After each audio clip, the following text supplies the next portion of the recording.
美国一直都是 UFO 和外星人话题的中心，因为在那里传出了罗斯威尔 UFO 坠毁事件、51区秘密研制飞碟、S4 基地存有外星灰人。面对这些传闻，我们该如何去辨别真伪呢？在二战前后，世界上科技发展最快的一直都是德国和苏联，在航空航天领域同样如此。然而一夜之间，美国迅速崛起，而且是那种跨代式的进步。所有科学家都认为美国如有神助，他们先后不到几年的时间推出了人类第一款三角翼高超音速的 SR-71 黑鸟侦察机，在它服役的生涯中从未被其他国家击落过，因为它可以在28000米高空飞行，还可以在27000米的空中对地下目标进行精准拍摄，最高时速可达3倍音速以上，令其他对手望尘莫及。仔细看它的造型设计，就像3条黑蛇。接着，美国空军又研发出科技感超强的 F-117 隐身战斗机，它是世界上第一款完全隐身的飞机。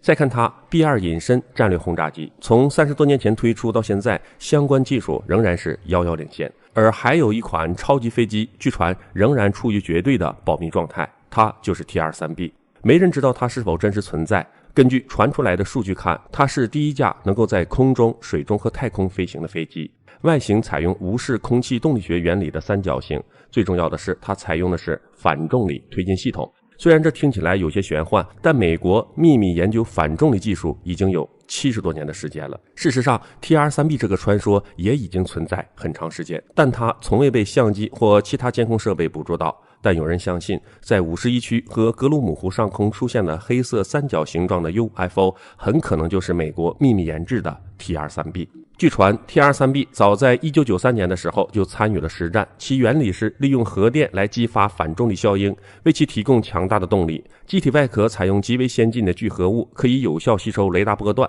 使其达到完全隐身。底部的核心位置是一个大大的圆形装置，这个装置看起来和物理学博士李宁设计的高温超导装置很相似。这个圆形装置里面充满了等离子体，核电驱动会持续输出能量，使其装置内的温度降低到零下123度。这时等离子体就会变成低温超导体，高速旋转起来后就会产生磁场效应，磁场形成后就会把整个飞行器包围起来，使其机体每个部分都占满了磁场。这种磁场在美方那里称之为 MFD。 当它完全形成覆盖之后，就会抵消地球上 89% 的重力，使 T-23B 质量变得非常小，这时反重力实现，以使 T-23B 能够以时速高达9马赫的状态下飞行。这个速度对于飞机来说是非常可怕的，因为目前人类最先进的美国第5代战斗机 F-22 猛禽最高时速也才不过 2.5马赫。换句话说，如果二者在空中相遇的话， F-22 连 T-23B 的影子都看不到。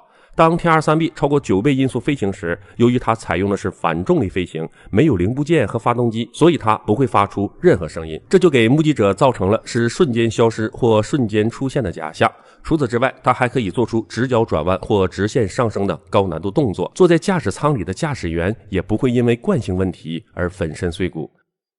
以上的黑科技，如果 T-23B 真的做到了，那么它就可以肆无忌惮地进入任何国家的领空，袭击任何它想袭击的目标。有人怀疑 T-23B 一定运用了飞碟科技，并一步一步从 SR 黑鸟以及 F-117 隐身战斗机演化过来的。那么既然提到了外星飞碟，它真的和 T-23B 有关联吗？或是说 T-23B 难道不是外星飞船吗？下期视频我们继续解读。